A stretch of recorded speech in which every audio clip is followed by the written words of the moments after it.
Kita mengkritik itu karena kita cinta, bukan karena kita ingin mendiskreditkan terus-menerus. Tetapi kalau pemimpinnya tidak punya kapasitas misalnya untuk melakukan pemberantasan korupsi, jadi berat.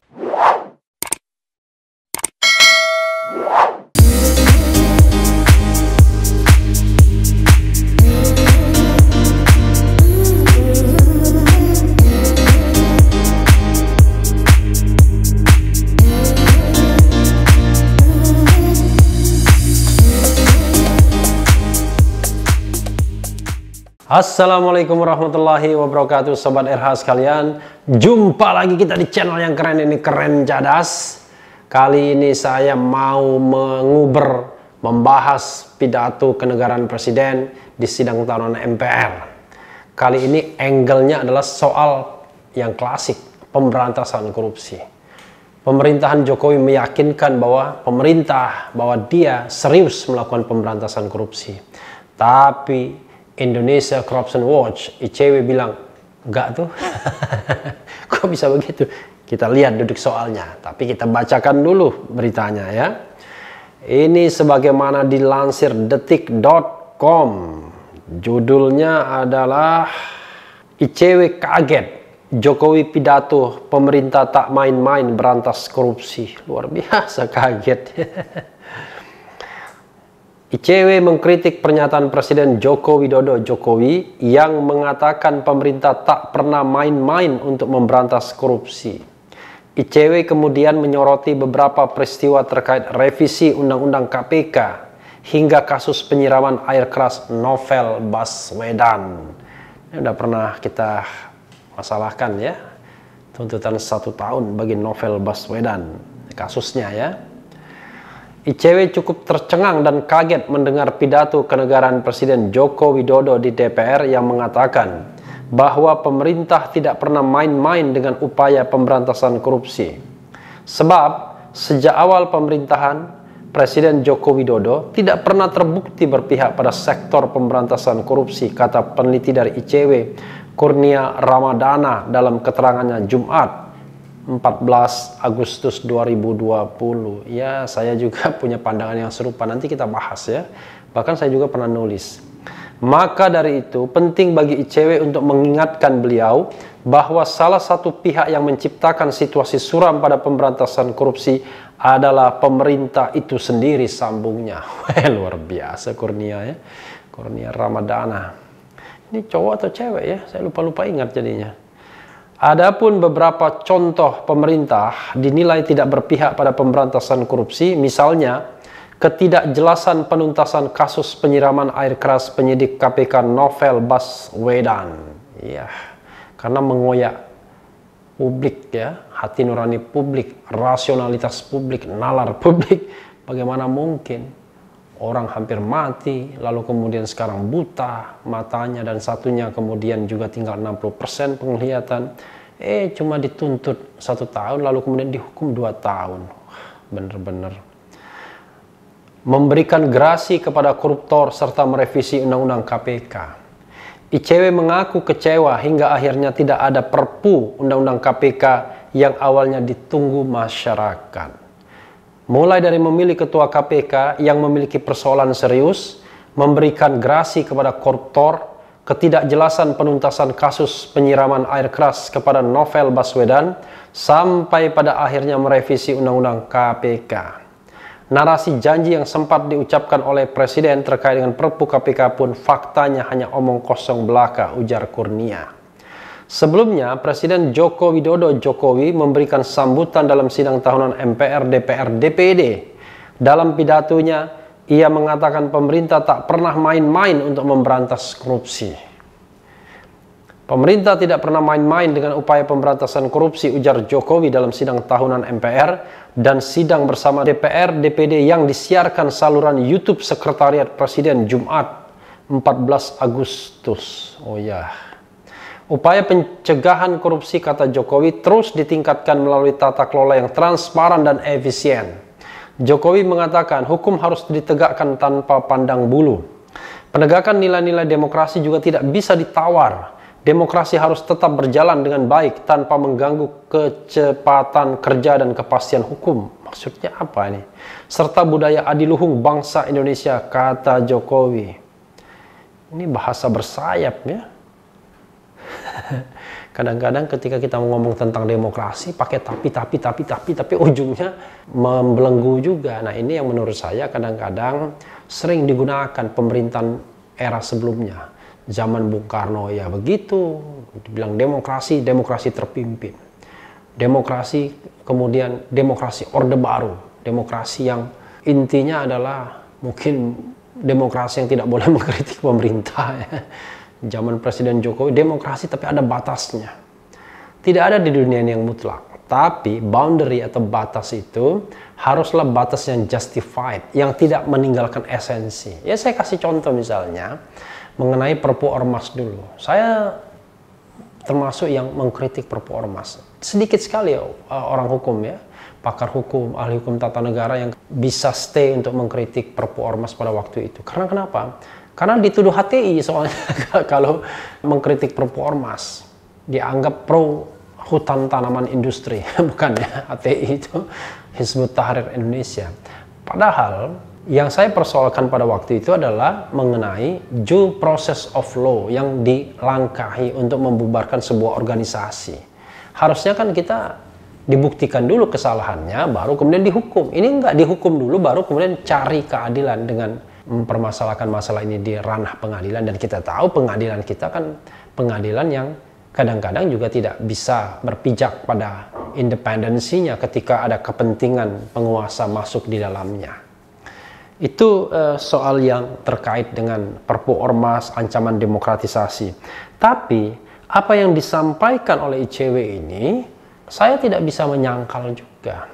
Sejak pemerintahan Jokowi, itu kelihatan Presiden Jokowi sangat gagap dalam mengelola masalah pemberantasan korupsi ini.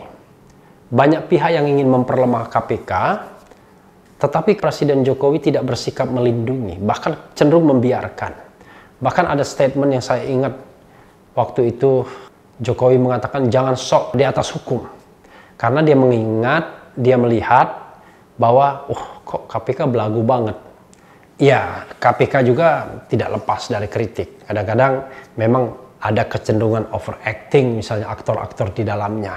Apalagi misalnya sudah berpikir mengenai jabatan-jabatan lain yang menjadi wakil presiden misalnya. Tapi aktor itu kan jangan menghilangkan esensi, perilaku aktor jangan menghilangkan esensi pemberantasan korupsi itu sendiri. Kalau yang korup ya korup, yang tidak ya tidak. Kan nanti kan ada pembuktiannya di pengadilan. Sekarang nuansanya, pengadilan makin berani membebaskan para koruptor. Koruptor makin berani mengajukan banding kasasi ke Mahkamah Agung karena pemberantasan korupsi sekarang nyungsep, lemah, lunglai. Dan kelunglayan itu saham terbesarnya adalah Presiden Jokowi itu sendiri. Jadi saya pernah menulis sebenarnya ya di tahun 2017. Jadi saya sudah pernah menulis di tahun 2017 soal memimpin penegakan hukum yang sering sekali saya ulangi. Tapi saya ingin membacakan sekali lagi agar masyarakat paham bahwa memang keprihatinan soal pemberantasan korupsi ini adalah concern kita semua, termasuk saya sejak lama. Ini tulisan tahun 2017, saya mengingatkan kembali antara konflik KPK dan Polri. Ketika terjadi konflik antara Komisi Pemberantasan Korupsi KPK dan Kepolisian Republik Indonesia Polri pada awal 2015, banyak yang berharap Jokowi turun ke gelanggang untuk menghentikan upaya pelemahan KPK. Pada era pemerintahan Susilo Bambang Yudhoyono, SBY, ketika terjadi upaya pelemahan KPK dalam kasus Bibit Chandra, SBY turun tangan dengan membentuk tim 9 untuk memastikan penanganan kasus tersebut pada jalur yang benar. Pada waktu itu, sobat era sekalian, ketika saya masih 4 bulan ya, di Sekretariat Negara sebagai staf khusus menteri, saya termasuk orang yang mengusulkan pembentukan semacam tim 9 ini. Waktu itu bahkan sudah terlibat memilih nama-namanya.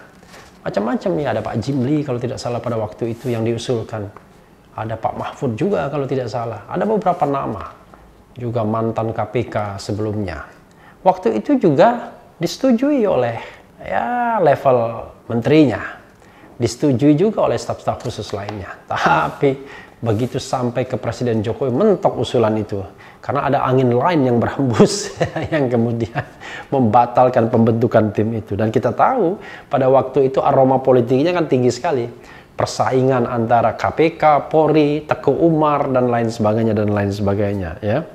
Di era Jokowi, ketika satu demi satu pimpinan KPK ditersangkakan sehingga harus diganti, Jokowi seperti berdiam diri. Akibatnya, Ketua KPK Abraham Samad dan anggota KPK Bambang Wijoyanto diberhentikan dengan tuduhan atau kasus yang sumir. Jadi saya sudah melakukan kritik itu, ya, sejak 2017. Lagi-lagi pada tahun ini, 2018, KPK dibidik dan hendak dilemahkan. Panitia khusus Pansus Angket KPK diinisiasi dan didorong pembentukannya justru oleh partai-partai pendukung pemerintah. Bahkan partai pemerintah The Ruling Party menjadi proponen di dalam pansus tersebut. Sikap formalistik Jokowi tertangkap dari pernyataannya bahwa angket adalah hak konstitusional DPR dan sebagai presiden dia tidak mau mengintervensi. Padahal semua tahu bila memang benar-benar mengontrol partai pendukungnya, terutama Partai Demokrasi Indonesia Perjuangan PDIP, Jokowi harus mampu menghentikan aksi ugal-ugalan sebagian anggota DPR dari partai pendukungnya yang sangat bersemangat menggebuk KPK. Jadi, itu. Lalu kemudian saya juga menulis, ada dua hal yang mencuat pada titik ini. Apakah Jokowi tidak mau atau tidak mampu mengontrol aksi ugal-ugalan tersebut? Dua-duanya bisa jadi benar. Jokowi tidak mau dan tidak mampu menghentikan arus pelemahan KPK. Dan terbukti sekarang, ya. Sebagai orang yang berlatar belakang pengusaha, Jokowi kerap mengeluh dengan langkah-langkah aparat penegak hukum yang banyak menersangkakan pejabat-pejabat, termasuk kepala-kepala daerah. Hal tersebut dirasa mengganggu target pembangunan yang disematkan. Itulah sebabnya Jokowi pernah menyatakan bahwa kebijakan tidak boleh dikriminalisasi. Jadi ada kecenderungan Presiden Jokowi nggak suka sama KPK yang dianggapnya menghambat pembangunan. Saya sepakat dalam titik ini. Kadang penegak hukum memang tidak bisa atau tidak mau membedakan antara kebijakan dan niat jahat. Saya setuju, ya. Undang-Undang Nomor 30 Tahun 2014 tentang administrasi pemerintahan telah mengamanatkan untuk mengadakan pendekatan administrasi terlebih dulu terhadap kebijakan yang dianggap menyimpang dan menimbulkan kerugian negara. Sepanjang memang tidak ada niat untuk melakukan korupsi. Sayangnya, undang-undang ini tidak populer di mata penegak hukum. Aparat penegak hukum, terutama kepolisian dan kejaksaan, lebih menggunakan perspektif pidana untuk menjerat kebijakan yang dianggap merugikan keuangan negara. Ini konteks 2017-2018 ketika saya mengkritik itu, ya. Kalaupun titik itu dianggap bermasalah, bukan KPK yang melakukannya. Apa yang dikerjakan KPK terkonfirmasi melalui pengadilan tindak pidana korupsi bahwa memang pejabat yang ditersangkakan telah melakukan korupsi. Jadi sebelum masa pemerintahan Presiden Jokowi, Sobat Era sekalian, kemenangan KPK itu 100% di Pengadilan Tipikor Jakarta. Tapi setelah Jokowi berkuasa, ada pelemahan KPK, orang mulai berani mengalahkan KPK. Entah itu di level Pengadilan Tipikor sendiri, apa di banding, atau di Mahkamah Agung, baik dalam proses kasasi maupun peninjauan kembali. Ya, KPK tentu bukan malaikat. Hanya saja saya melihat ada keseriusan dalam menggarap kasus korupsi di KPK. Awalnya, ya, itu keyakinan banyak pihak sebelumnya. Tapi sekarang keyakinan itu agak berkurang jauh. Mereka yang bisa lolos dari KPK hanyalah yang menggunakan instrumen pra-peradilan yang hakikatnya belum mengecek substansi persoalan korupsinya, melainkan baru sekadar prosedur. Jadi sebelum Jokowi yang menang, yaitu karena mereka mainnya di pra-peradilan yang substansinya belum dicek sesungguhnya. Tidak ada alasan sesungguhnya bagi Jokowi untuk tidak mendukung dan melindungi KPK. Ya, saya pura-pura bodoh karena yang saya pikirkan bahwa adalah Presiden Jokowi tidak punya kepentingan apa-apa, tidak punya beban masa lalu, tidak punya jalinan atau belitan, katakanlah bisnis yang harus dilindungi, di mana menggunakan fasilitas publik, dan lain sebagainya. Sehingga dia bebas-bebas saja. Kalau dia harus mengkritik koruptor, kalau kemudian harus melindungi KPK. Tapi faktanya kok enggak. Bisa jadi sikap tidak melindungi itu karena Jokowi memang tidak mampu. Sudah jamak diketahui meski berasal dari rahim PDIP, Jokowi lebih mirip presiden independen yang tidak mengontrol secara langsung satu partai pun. Saya pernah membacakan ini tadi, saya bacakan lagi, ya. Ini judulnya Politik Keledai Pemilu, salah satunya tulisan saya, catatan hukum Refli Harun. Topangan Jokowi hanyalah pada relawan-relawan yang hingga kini masih terjaga setidaknya organisasinya. Bahkan relawan ini kok jadi permanen ya. Bisa menggunakan fasilitas negara. Di PDIP sendiri ada matahari yang lebih terang dari Jokowi. Semua orang tahu celakanya PDIP dan matahari PDIP sepertinya paling getol mensponsori pelemahan KPK. Ya ini kritik saya. Kritik ya. Karena kita tahu bahwa partai-partai di DPR itu paling ingin KPK-nya lemah. Nah anehnya, kalau soal pelemahan KPK semua sepakat. Tidak ada partai yang kemudian against, standing untuk kemudian membela KPK. Kenapa? Karena semua partai merasa pernah disakiti dalam tanda kutip KPK. Semua partai merasakan pedang KPK. Jadi tidak ada partai yang bersih dari koruptor atau pedang KPK. Rasanya iya, semua kena. Kita bisa sebut partai apa saja. Golkar ya Setia Novanto-nya malah. PDIP ya banyak dulunya. Kemudian Gerindra, ada nggak ya Gerindra ya? Saya ingat-ingat lupa. Lalu kemudian ya PKB ya ada. P3 ya ada. Jadi memang secara umum ya, semua partai pernah kena tebas oleh pedang KPK, baik di pusat maupun di daerah. Jadi walaupun di pusat barangkali belum ada, paling tidak di daerah sudah ada. Ya, karena itu tidak heran, mereka semua ingin melemahkan KPK dan ini di-endorse oleh istana. Sobat era sekalian, kalau ICW mengkritik berdasarkan fakta yang tersaji, ya saya bisa mengamini. Jadi ada kejadian ketika konflik KPK Polri 2015, Presiden Jokowi tidak bersikap melindungi. Ketika KPK mau dilemahkan dengan penggunaan hak angket, ketika Novel Baswedan kemudian dianiaya dengan air keras, Jokowi terlihat tidak melindungi. Ketika kemudian ada revisi undang-undang KPK yang memperlemah KPK, Jokowi juga tidak melindungi. Jadi, kalau kita lihat hampir tamatnya roh KPK sebagai institusi yang kredibel dalam pemberantasan korupsi, justru terjadi di era pemerintahan Jokowi. Pemerintahan Jokowi berhasil melemahkan institusi KPK. Sekarang, kalau kita bicara tentang pemberantasan korupsi, masyarakat sudah hampir tidak punya harapan lagi. Kalau dulu, masyarakat masih percaya dengan KPK, tapi sekarang kepercayaan itu sedikit luntur.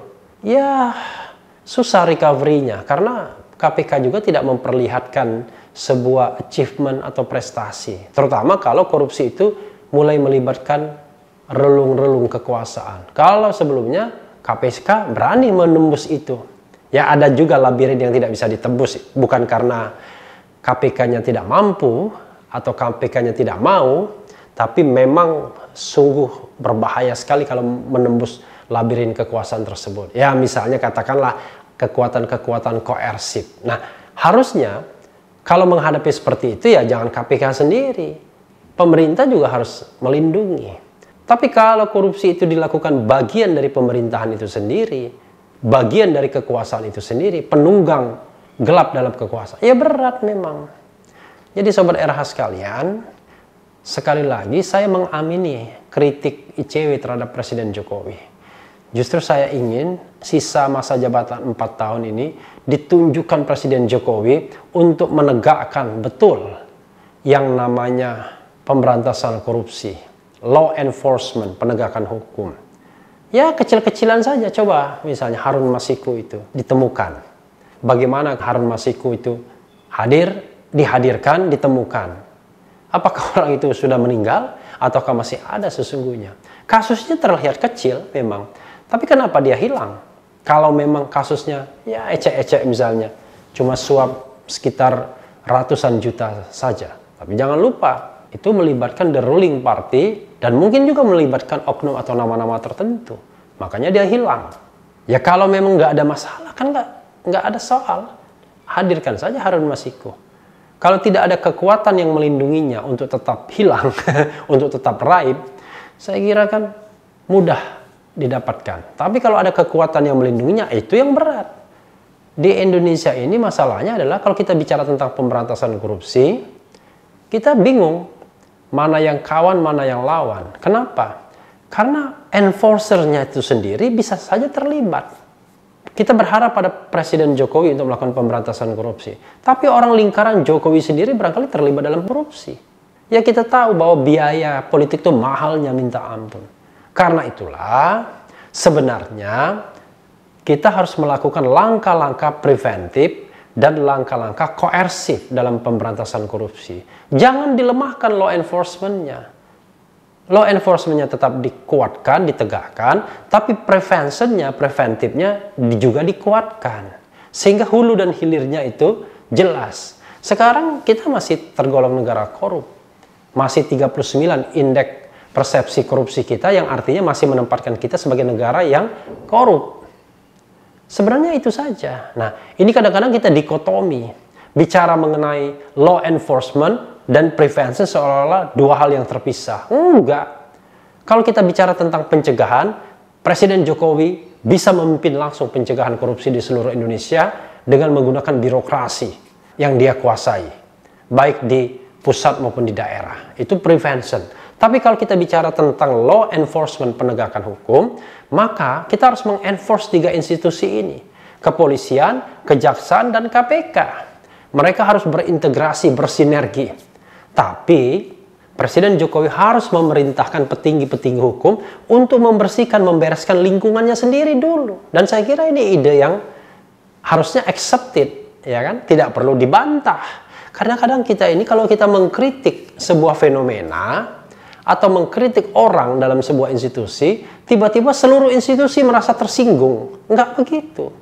Kita mengkritik itu karena kita cinta. Bukan karena kita ingin mendiskreditkan terus-menerus.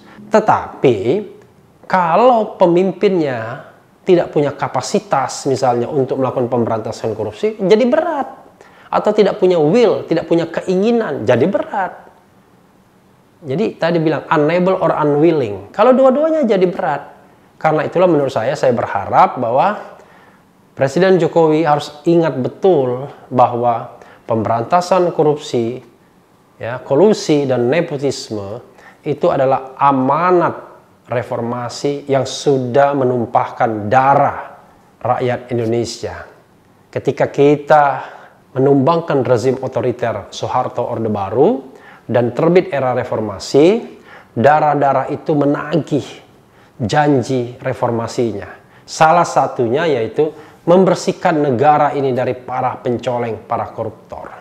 Dan Presiden Jokowi sebagai presiden yang dipilih oleh rakyat, sebagai pemimpin, sebagai orang nomor 1, sebagai primus inter pares, bertanggung jawab untuk memimpin langsung pemberantasan korupsi dan membawa negara ini menjadi negara yang bebas korupsi, paling tidak lebih bersih dibandingkan sebelumnya, menjadi negara yang baldatun thayyibatun warabun ghafur.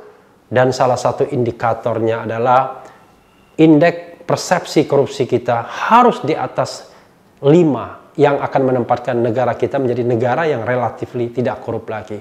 Kalau masih di bawah 50 atau 39 seperti sekarang ini, saya kira bukan prestasi yang patut dibanggakan. Kalau hanya naik dari 37 ke 39, bukan yang patut dibanggakan. Kita memerlukan lompatan dalam pemberantasan korupsi. Bukan kerja yang biasa-biasa saja, lompatan dalam pemberantasan korupsi. Itu yang kita ingin tagih. Dan saya kira wajar kalau kita ingin menagihnya, karena kita sudah memilih presiden kita secara langsung. Mulai dari SBY 2004, kemudian SBY 2009, Jokowi 2014, dan Jokowi lagi 2019. Klaim pemilihan presiden langsung itu adalah kita mencari orang yang terbaik, termasuk terbaik dalam melakukan pemberantasan korupsi dan membawa negeri ini menjadi negeri yang lebih baik dan lebih baik lagi. Sobat era sekalian, itu saja Uber kali ini. Kalau ngomong soal pemberantasan korupsi, ada kemarahan di dalam diri kita semua. Kenapa? Pemimpin-pemimpin kita yang kita pilih kok belum amanah lah, katakanlah, ya, belum menyampaikan sebaik-baiknya, belum tablik, ya kan? Belum amanah, belum fatonah, belum sidik, ya. Kalau kita bicara pakai hasanah agama, ya, kan pemimpin itu harusnya sidik, lurus, amanah, bisa dipercaya, kemudian tablik, menyampaikan, delivered, dan satu lagi fatonah, cerdas, pandai. Mudah-mudahan kondisi kita akan lebih baik, dan yang paling penting adalah tetap di channel ini, karena di channel ini Anda akan dirayu, ditipu, dibaperin, dicecar, diuber pula di jalan khusus. Karena channel ini adalah channel yang mengancam, memeras, dan membenci. Jangan lupa subscribe, like, comment, and share. Ciao.